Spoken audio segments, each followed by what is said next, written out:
Something came across my attention recently as I was listening to David Bowie, and I thought this would be the perfect time to talk about it. Just as a disclaimer, this is not meant to be a political point of view, but more of an observation based on very thought-provoking lyrics written more than 50 years ago by David Bowie. I'm going to try not to pander to either side of the political spectrum, but make you think.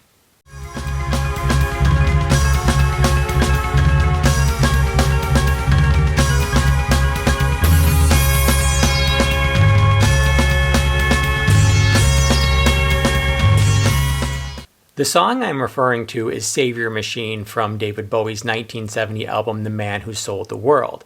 Now, it isn't a song that you're going to hear on the radio or you're going to see on any greatest hits album. This is coming off the moderate success of Space Oddity, which had put him on the map. And let's not forget that Rick Wakeman had contributed Mellotron to Space Oddity.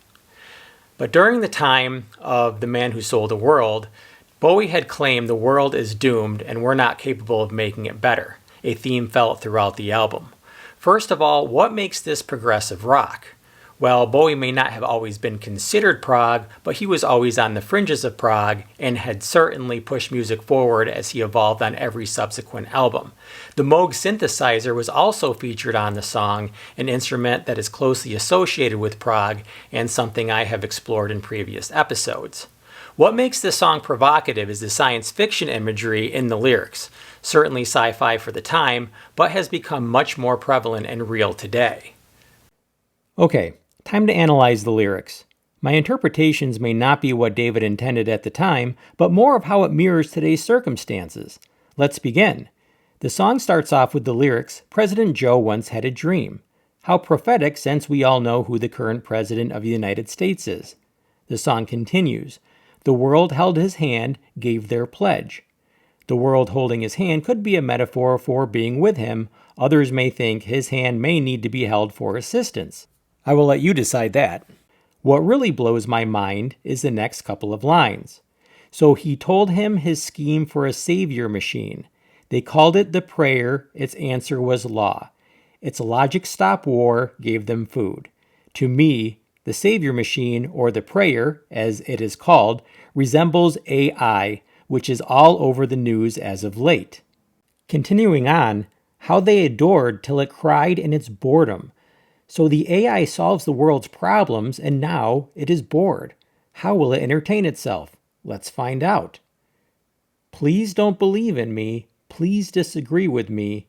Life is too easy. A plague seems quite feasible now, or maybe a war, or I may kill you all. Wow. Many warnings have surfaced recently about AI. Although the technology seems like a harmless novelty and even helpful at the moment, we could be dealing with an intelligence that is beyond human comprehension. Okay, let me finish up with the last couple of stanzas. Don't let me stay, my logic says burn, so send me away. Your minds are too green, I despise all I've seen. You can't stake your lives on a Saviour Machine. The word green is an interesting word choice. From the perspective of the Saviour Machine, it probably means unqualified or undeveloped. But now green is used to describe someone environmentally conscious. Again, probably not what Bowie intended, but it holds a different meaning now. Lastly, I need you flying, and I'll show you that dying is living beyond reason, sacred dimension of time. I perceive every sign. I can steal every mind. I can steal every mind. Very poignant statement. In a world of deep fakes, AI could make it difficult to figure out what is real or not. So far, people are having fun with it, asking it questions, having it write papers, and even using it as a sparring partner for debates. It has been rumored that Paul McCartney is using AI to finish the final Beatles song. McCartney clarified that the song is not artificially or synthetically created. Everything is real. Although his statements are vague, he alludes to AI being used to clean up the song in some capacity. It has yet to be heard. AI could be used to create music in the style of any band we love. Interesting, but what is music without the human element? I mentioned the Moog synthesizer earlier, which could artificially synthesize other instruments. You can include the Mellotron in this conversation as well. At the time, it was feared that these synthesizers could put musicians out of work. Computers have been used to manipulate sound for many years.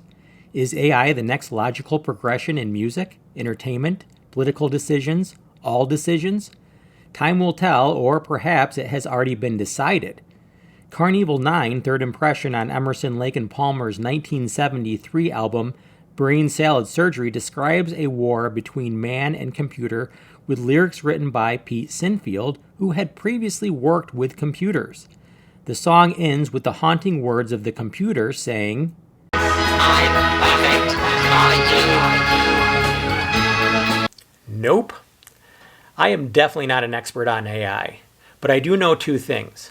It's two letters, and it's kind of a fancy thing. I would love to know what your thoughts are, so please share in the comments section below.